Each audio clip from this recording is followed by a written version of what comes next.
Muli ako nagbalik sa lungsod ng Hwasong, South Korea upang matunghayan ang isang napakagandang kwento mula sa ating kababayan.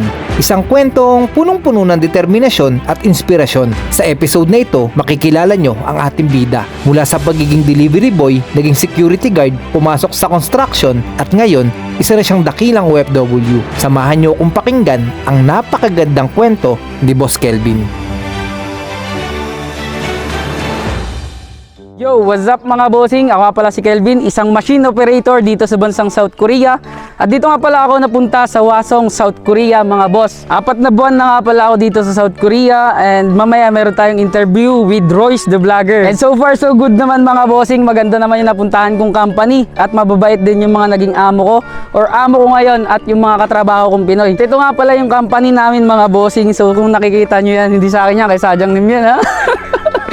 Dahil hindi nga kami allowed pumasok sa company, isinama niya na lang ako sa lugar kung saan pinagkatiwala sa kanya ang magpakain ng mga manok. Natuwa naman ako dahil mahilig din ako magpakain ng mga manok tuwing hapon noong mga panahong nasa Bicol pa ako. At ito nga pala yung mga manok ni Sadyang Nim. So magpapakain tayo ngayon. Mamaya magkakatay tayo ng isa. Ito? Pero baka mauna tayong katayin ni Sadyang Nim, kaya wag na lang muna. So ito yung mga pagkain nila. Ito pala yung kulungan nila. Dito sila naghahangon ng itlog. Yes. Parang mas maganda pa yung kwarto na ito sa kwarto ko eh. Pagka nagkaroon ng itlog yan, inuulam na namin. Oh talaga? Pwede nyo kunin? Yes. Pwede pumasok? Pwede. So ayun po nandito po tayo ngayon sa sa bahay ng Korean chicken guys. So papasukin natin, ipapakita ko sa inyo, magtutour vlog tayo dito. Bawal! Gagi guys, namimiss ko yung Pilipinas. Ganito kasi dun sa bahay namin, yung likod namin dun, puro manok din. So kapag kahapon, nagpapakain ako ng mga manok, namimiss ko, ay parang alatiris to. Liga dito Kevin. May bunga ba to alatiris? Para tuloy ako para akong bumalik sa probinsya namin. Parang pili ko wala nga ako South Korea eh. Pwede ba manghuli lang isa? Sarap na ito itinola Itong kagandahan kapag may mga may mga manok ka, pak! Isang bili ka lang ng isang gin bilog, tapos isang manok tapos may papaya ka, tapos gagataan mo. Sarap! Alam mo Pagkatapos naming pumunta sa farm, nagpahinga muna kami saglit at napag-usapan namin kung bakit siya nag-Korea at dito ko na nalaman ang mga pinagdaanan niya. Bakit ka nag-Korea?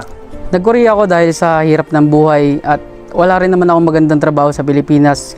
Dati ako isang construction worker, naglalamove na rin ako pero sobrang delikado rin kasi sa daanan. Tsaka marami na rin akong pinasok ng mga pwedeng kumita kagaya ng online networking pero hindi nag-work. And dati rin ako nag-apply ng army pero hindi ako pinalad. So naghanap ako ng ibang opportunity at yun nga nakita ko yung South Korea. At dahil na rin na hindi naman kami pinanganak na mayaman, so sobrang mahirap lang din talaga kami. And dati kaming nagtotroso lang, so sobrang hirap ng buhay. Humanap tayo ng opportunity na pwedeng magbago sa takbo ng buhay natin. And nag-Korea din ako dahil nga feeling ko hindi sapat yung sinasahod ko sa Pilipinas para bumuhay ng isang pamilya.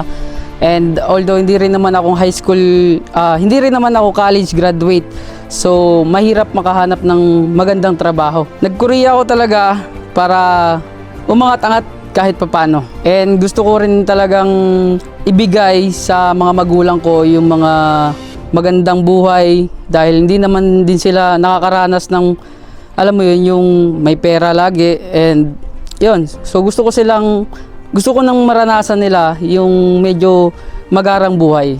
Ang trabaho ko dito sa South Korea ay isang machine operator.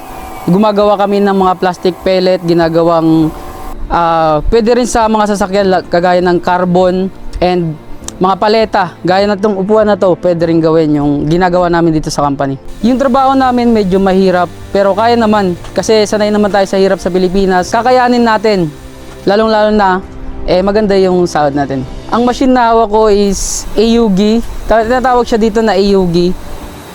So, kung gusto niyo makapunta sa South Korea, mag-aral ng Korean language, ipasa yung EPS topic exam at saka skill test. And then yun, pwede na po kayong makapag-antay ng employer at yun, pwede na po kayong ma-select papunta rito sa South Korea. Meron pong interview, meron yung introduce yourself, and yung mga skill test, meron din mga tools. So kailangan nyo lang pong ipasa yun at lalong-lalo na yung medical. So lahat-lahat na nagastos ko ay umabot ng 160,000. Dahil wala rin naman akong pera, so umutang muna ako at tinreat ko muna yung family ko bago ako pumunta dito sa South Korea, bago yung naging flight ko. So medyo malaki na gastos ko. And sa ngayon, all goods naman na nabayaran ko na. So, makakausad-usad na kahit pa paano. Maraming nangungutang pero hindi ako nagpapautang mga boss. Dahil nga, syempre, kapag bigay tayo ng bigay sa ibang tao, so tayo naman yung mauubusan. So, hindi naman tayo sa madamot. Sadyang, kailangan maganda lang din yung hawak mo dun sa pera para hindi, kung saan mapunta. Ang trabaho ko sa Pilipinas kung hindi ako nakapunta rito is construction worker, isa akong mason, minsan pintor, minsan painter, ganun. So, kung ano-ano lang din pinapasok ko sa Pilipinas para kumita ng pera. Mahirap, talagang mahirap, lalo na sa construction workers, sobrang hirap. Yung mga, may time na mainit and sobrang baba ng sahod. So, parang useless yung pagod, parang ganun. Kinikita ko sa pag-construction worker nung una 400 pesos a day, and nung nagkaroon na ako ng skill, so naging 500, 600 isang araw. Ang isang araw ko dito sa Korea umabot ng 3,000, minsan 7,000, lalo-lalo na kapag Sabado or Linggo. Lalo na pag holiday, sobrang laki talaga. Ang sahod ko every month is hindi siya bumababa ng 100,000 pesos, pero sa mga nanonood, di po ako nagpapautang. And yun, sobrang medyo malakas kasi yung company namin at lagi talagang may OT. So 2 hours OT namin every day, and minsan alas 9, alas 10 kami nag-out. Umabot pa minsan alas 12. Sa sahod hindi naman kami dinadaya, at kapag may kulang naman sa sahod, pwede naman naming ireklamo at binibigay naman nila ng tama. Sadyang nim namin, mabait naman talaga siya at madalong namin siya makausap, pero kapag nagkikita kami, so laging nag-greet. And yung anak ng amo namin, yun, lagi siya sa machine na hawak ko at minsan hindi ko siya maintindihan. Sobrang lalim kasi ng Korean niya at mabilis talaga siya mag-Korean. Nagpapakain ako ng manok kapag walang pasok kasi minsan walang mga Koreano, walang nagpapakain. So ako yung nagpapakain ng mga manok niya. Magandang libangan yun, lalo na laki ka sa probinsya, talagang parang nasa Pilipinas ka pa rin. Nakakamiss din yung ginagawa sa bukid, lalo-lalo na sa mga alagang hayop. Siguro pagpapakisamahan mo sila, kailangan lang na lagi mo silang batiin na anyo ka sa'yo, at yun talaga yung pinakang gustong-gusto nila at doon sila natutuwa. So, madali lang silang pakisamahan, lalo dito sa aming company kasi napaka-bless kasi nga hindi ka makakarinig na mura dito sa aming company. Kadalasan, highs. Yun lang talaga yung maririnig mo dito sa aming company. Hindi naman kami sinasaktan dito ng mga Korean.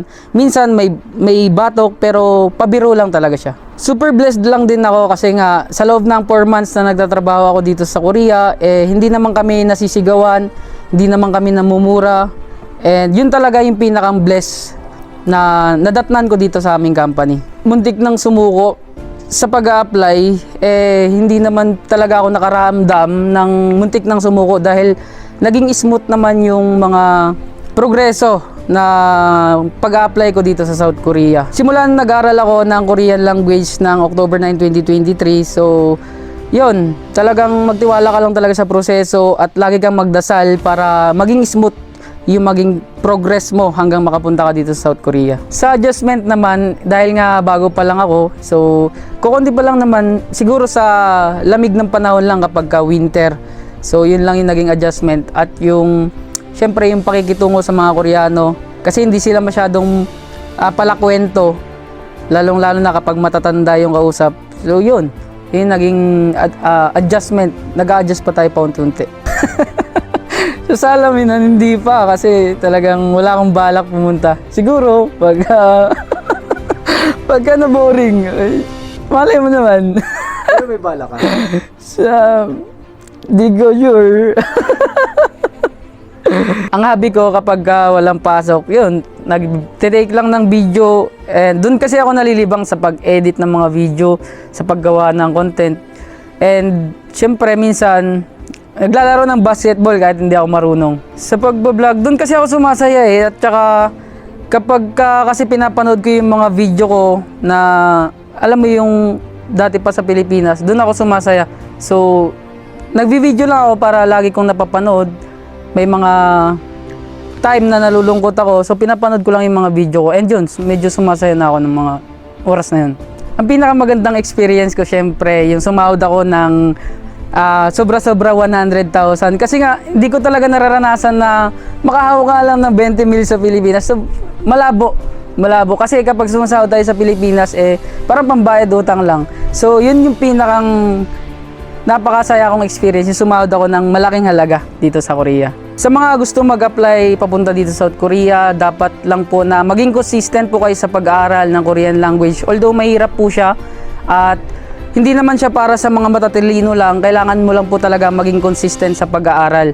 So yun lang po talaga ang key para maipasa yung exam at makapunta dito sa South Korea. So ang pangarap ko talaga is maiahon sa hirap yung mga magulang ko. Yung magulang ko, mabigyan ko sila ng bahay, negosyo, at makapagtayo ako ng sariling bahay para sa sarili kong pamilya in the future. Sa magiging asawa ko nga pala, huwag kang mag-alala dahil hindi ako nauwi ng Pilipinas hanggat hindi ko masisecure yung magiging future natin bilang isang masayang pamilya. So wait ka lang dyan, antayin mo.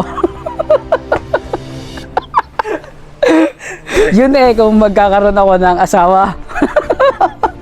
Dahil hindi naman natin alam. So sa ngayon wala pa tayo nakikilala. Meron naman tayo nakikilala pero hindi pa natin alam kung sino talaga. And kung meron ba talaga.